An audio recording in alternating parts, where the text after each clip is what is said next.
Hello, everyone. Welcome back to the Unqualified Film Bros podcast. Ben has mysteriously disappeared. We wonder if he still has his skin. That's a big concern of ours, pretty much Huge always, but concern. especially after watching the movie that we're talking about tonight. So the two of us, we took a break. We are currently taking a break from our search for a skinless Ben to record this episode because that is how dedicated we are to bringing you our thoughts on movies and TV shows every single week. So, Max, how are you tonight? I'm good, thank you. Doing well. I'm excited to talk about this one with you. It is a really interesting movie, but I kind of loved that about. So, well, Yeah. but yeah. How are you? Well, I'm good, man. I'm excited to be talking about this one. I wish it were a little fresher in my mind because I did watch it like 2 days ago, I think. Hmm. And a lot has happened since then. But I'm so it's still kicking around up here. I got my Letterboxd review to refer to, so Hmm. um, we should probably tell all of you out there what we're talking about tonight, as if we didn't tease it at the end of last week's episode. Boots Riley's second feature film, I Love Boosters. Kiki Palmer and Naomi Ackie and Isa Gonzalez and Taylor Page and Lakeith Stanfield and Will Poulter and Demi Moore. And it's just an insane cast. But it is another kind of near future or alternate present Hmm. Bay Area set film, similar to or similar in setting, I should say, to Sorry to Bother You, which is what Boots Riley did, I think 8 years ago now. Yeah, it was Um, 2018. so so I guess we got a lot to talk about with this film, comparisons to Sorry to Bother You and Boots Riley's directing style and what we liked, didn't like. Let's start with what we liked. Max, I'll throw it over to you. What do you think? Well, I'll start with an easy one. I liked the movie. Yeah. Yeah, I really did. And I'll talk a little bit about Sorry to Bother You as well, which I also liked.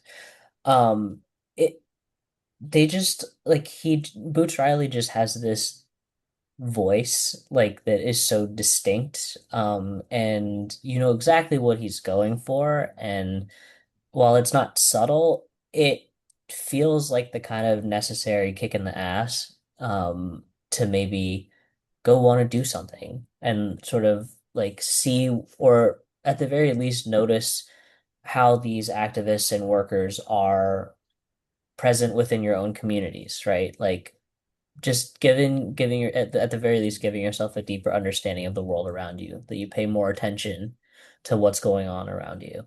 Um, you see the propaganda machines, or you see the worker exploitation or whatever it might be, in your world, and you just notice it, and like that's eye-opening and it's important, and it's done, and he does this in such a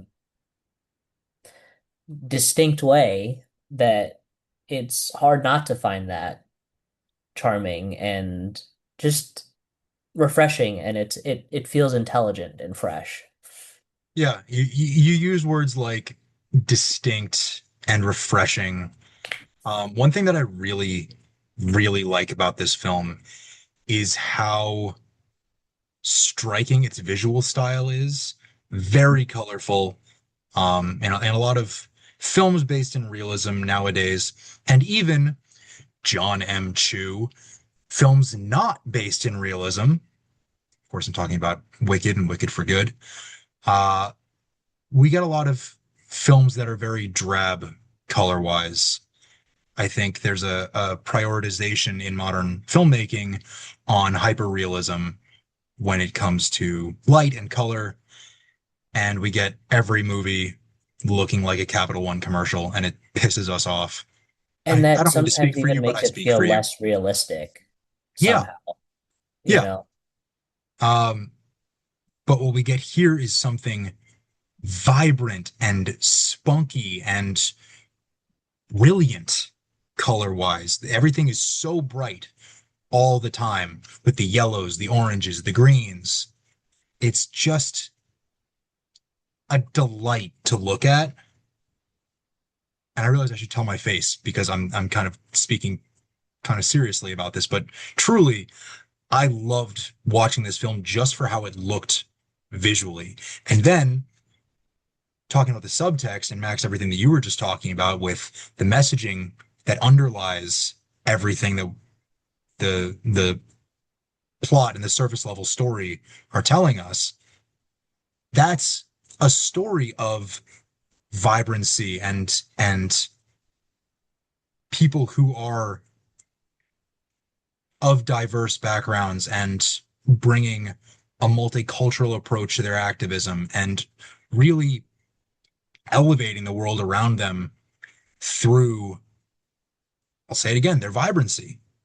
It's this film is a presentation of just the colors of the world.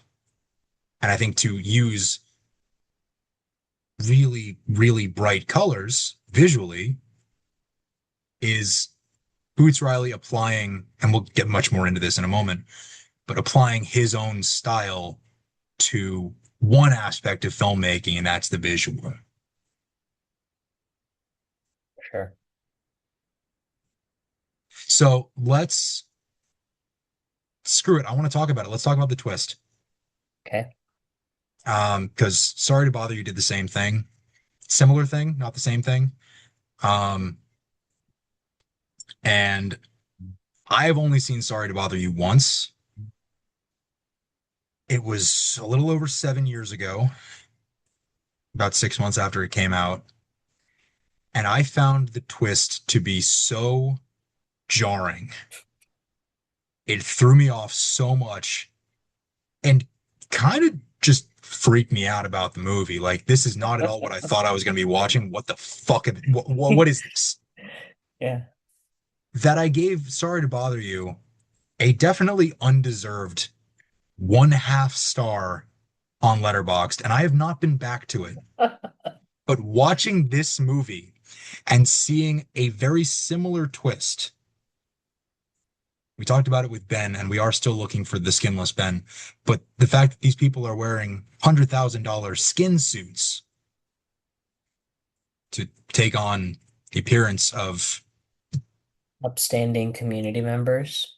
yeah, it's exactly how it's phrased in the movie. Um, I don't know, this twist, maybe I've just matured in the last 7.5 years, but this twist really worked for me. I saw the commentary in it immediately. I thought it was a really clever and creative way of executing it. Again, the visuals, it's not really shitty CGI, it's animation built into a and layered into a real world environment. Yeah, it almost had the feeling of like stop motion or like A little bit, claymation. a little bit of Yeah. the movements of Hmm. the skinless Like the people, skin. Yeah. Or like this muscle underneath the like whatever. muscle, tissue, It bone. just felt like it was moving and it was really cool. Yeah. Um, I think going into the film, I expected it to be similar, like what I was talking about earlier with the near future or alternate present Bay Area kind of vibe, urban culture, similar to Sorry to Bother You. Mhm. I think a part of me, once we got about an hour and change into the movie, maybe lost sight of the fact that I was watching just the second film from Boots Riley, and that I should have been expecting something wild and crazy and bonkers to happen. And then Don Cheadle starts peeling off his entire head beyond his clothes, and we see the twist. $100,000 skin suits, upstanding members of society. Mhm. And where I think if I had watched this movie right after Sorry to Bother You, I would have been thrown off just as much as I was watching Sorry to Bother You with the horse people. Um, but now watching it this week, one, it was really cool designs to see, but two, it was just a really weird in the best way choice to make for the story, and it worked for the story, and then it just elevated everything to a new level. Yeah, I think for one point, I think it is time for you to revisit Sorry to Bother You. I think Absolutely. it would be really interesting to see that reevaluation. Um, Especially since you liked I Love Boosters. I think you will retroactively like Sorry to Bother You much more. Because a lot of the same themes are present in both films. Yeah. And I think the the big difference between the two of them is that this is led by a group of women, and not led by Stephen Young. Um, and I guess Tessa Thompson a little bit too, It and wasn't Sorry to Stephen Bother You. Young, it was Lakeith Stanfield. No, because well, I mean, yes, it was, but Stephen Young was the original Oh, activist. He was the kind of plant guy. Not that's plant, but right. he was the one that was really into organizing, basically. And Lakeith Stanfield, they called him a sellout. I mean, it's a different path, right? Again, 7+ years. Yeah, no, 4 days. So it's a little fresher. I'll Um, defer to you. Go on. yeah. But anyways, it is a different story, but this is also sort of a different story about not just the beliefs behind it's about creating the movement itself. And that's an interesting and like nice nod from Boots Riley to the history of how organizing has been led, which is by women and Black women in particular, um, especially in the worker space. And so like it's a very different story, but it's told just as effectively, I think. Um, as in Sorry to Bother You. Yeah, and I think what we get in the execution of that thematic content is very on the nose, but deliberately. I think seeing the treatment of workers when it comes to, say, Will Poulter and how he treats Isa Gonzalez's character, and then our three leads once they get jobs uh, working at the store. I think seeing the factory construction of these clothes and factory workers. I'm not going to say sweatshop, but I'm not going to say sweatshop. Um, It's what it is. the the runway chaos and the accelerator to strikes on two continents. I think it's very blatant how Boots Riley wants to portray the strength of labor and the strength of organized labor and what happens when a movement can start and build and grow. And it's told through this story where we see, yeah, things are going to get weird. Things are going to be teleporting and bodies are going to heal themselves from machine inspired trauma and people are going to take their skin off. But we're seeing, um, despite the weirdness and maybe even because of the weirdness, we're seeing a story of labor and organization that is really poignant. I think is told really well. Yeah, absolutely. So I want to talk briefly about what we get in terms of practicality in Mhm. this film because Boots Riley is an incredible, incredible filmmaker, just in terms of the artistry of the two films that he's done so far. But there were a couple of moments in this film, and Max, I want to get your thoughts on this. The slanted office where Kiki Palmer has to run up the office and the legs are spinning all around. They did that practically. They had a model, like a pinwheel with legs on it. That's great. There's a great video on Twitter that Boots Riley, I think, either tweeted or interacted with. I saw it a couple weeks ago, and I'll send it to you after we're done. But that was really, really cool to see how they did that practically and then kind of layered out the legs as they were above Kiki's waist. Hmm. Just because it wouldn't make sense for the legs to be going all the way around, all the way around. But it allowed us to have that sort of fan effect below the waist, which was really, really cool. That's cool. And then the body double for Taylor Page Mm.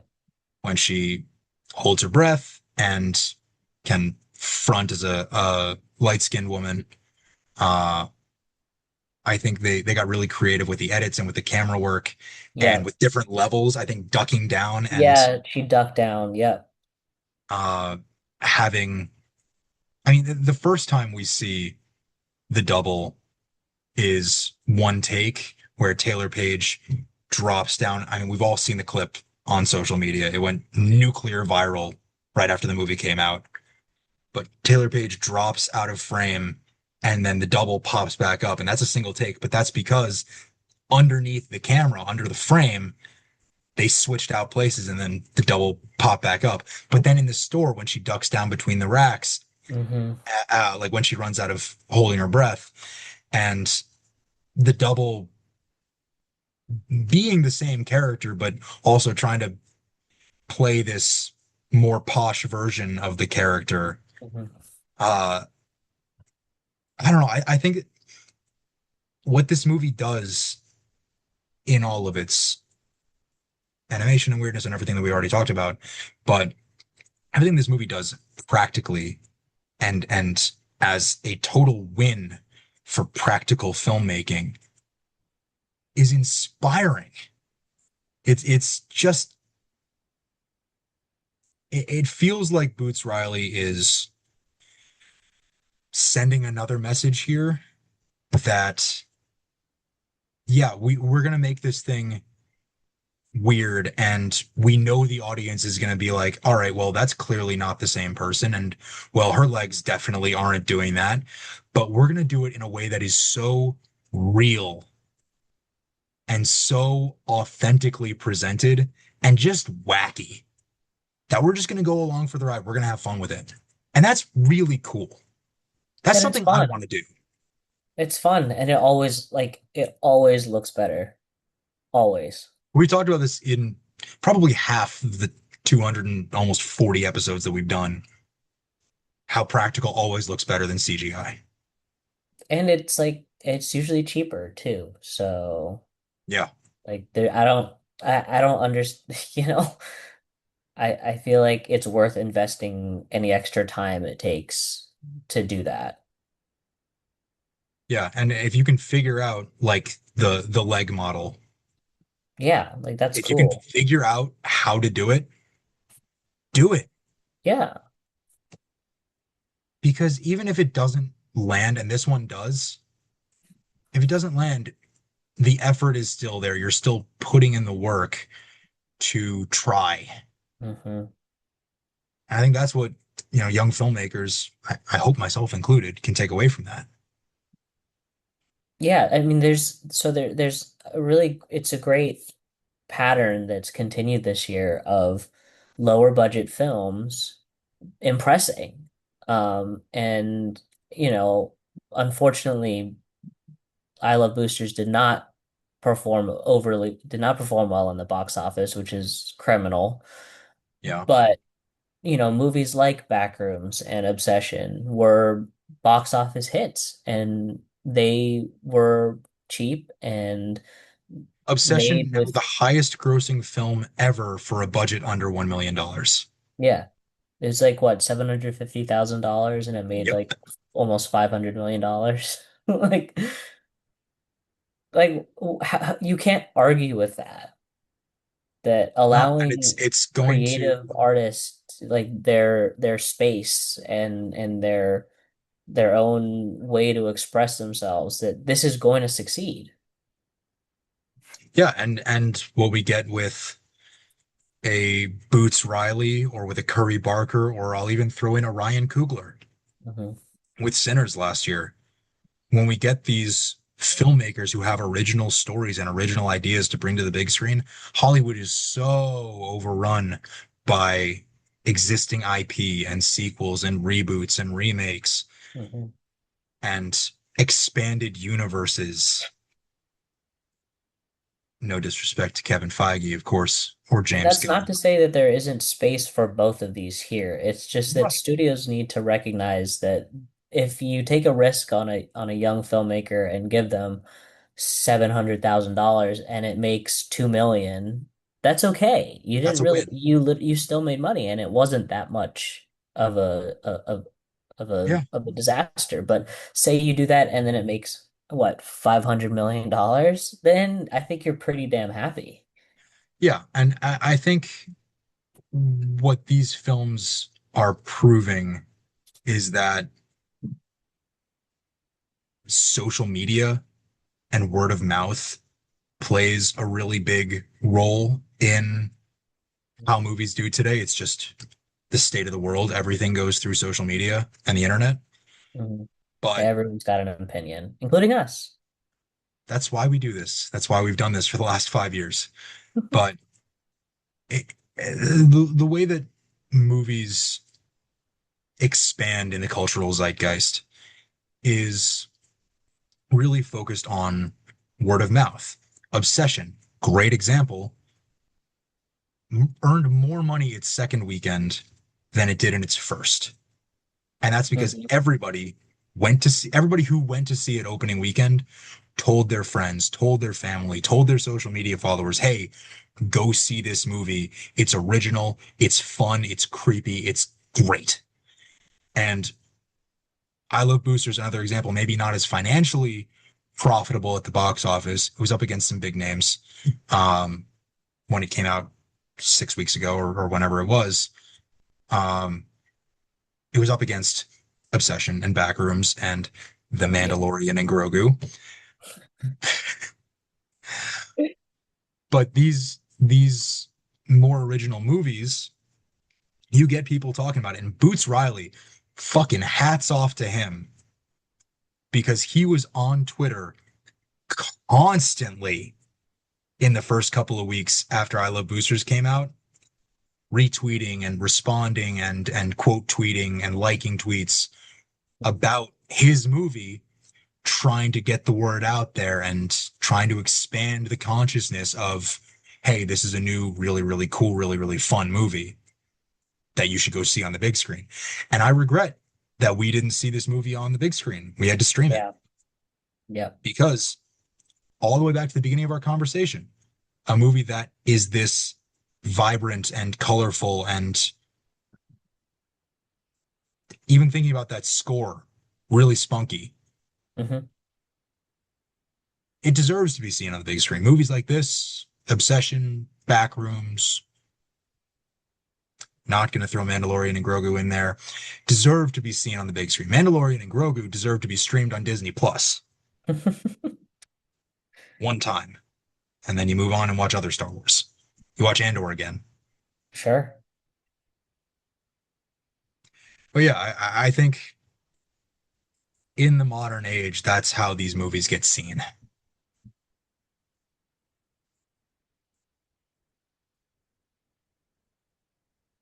What else are you thinking about this movie? I don't know. I mean, again, it is, it just like Sorry to Bother You, it is a movie that you need to sit through and experience it. Yeah. We're not going to do it justice, and we might even negatively impact your viewing experience if we try and describe what happens. Even though we have already said a lot. about what Yeah, and happens. we've said a lot, and it probably doesn't make all that much sense. But when you do go see it, you'll see what we mean. That there is, and this is, I honestly, I think this is one of the higher compliments that we can give, is that you just have to go experience it. Like that's why we talk about movies. That's why we talk about it. Is we love the artistry, we love all of it. And that when we say that it's an experience, that's what you want when you're going into a movie theater. You want a movie theater experience. That's what everybody talks about. It's what Nicole Kidman tells you to feel in the We AMC come ad. to this place for magic. Yeah, I exactly. don't have a Kidman. Apologies. And that's what we get. We get, well, we weren't in the movie theater for this one, but it's the same idea is that when you watch a movie like this, um, there's a little bit of magic, and that's why we love it. Yeah, it'll. Thank you, AMC. Thank you, Cinemark, Yes.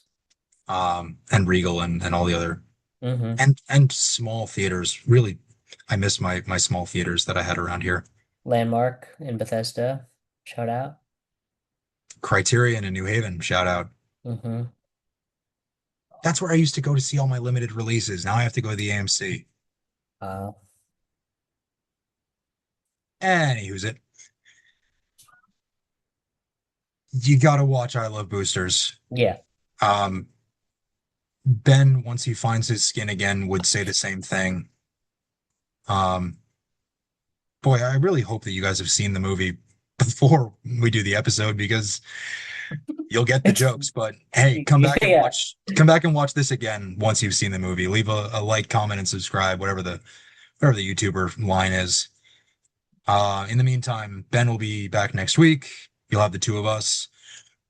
We are looking at our first Olivia Wilde film since Don't Worry, Darling, almost 4 years ago. We are talking about Seth Rogen, Olivia Wilde, Penelope Cruz, and Ed Norton in The Invite. Gearing up for some more big releases down the road. This one could be an award season darling, so we'll very Mhm. much look forward to seeing The Invite next week. In the meantime, watch some good movies, ban AI in filmmaking, and support local movie theaters. I keep getting the order wrong. We got to do more episodes just so that I can keep getting the repetition in. You Anyway, gotta do practice. You all gotta practice it. You gotta do practice it. all three of those things and then come back and watch our episode again. So we'll see you for the invite next week. We will invite you to join us. Have a good night. Good night.